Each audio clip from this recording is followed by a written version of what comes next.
మిమ్మల్ని కూడా ఒక కన్ను పెట్టి ఆ తల్లి కూడా మిమ్మల్ని అందరినీ కాపాడుతుంది. ఈ రోజు కళ్యాణం చేసిన భక్తులకు కూడా పోచమ్మ తల్లి విన్నట్టుండి ఆ తల్లి కూడా వాళ్ళని కాపాడుతుంది.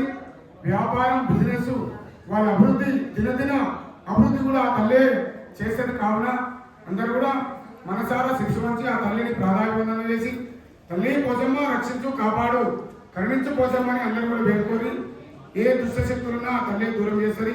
కావున ఆ పోచమ్మ తల్లి పోచమ్మ తల్లికి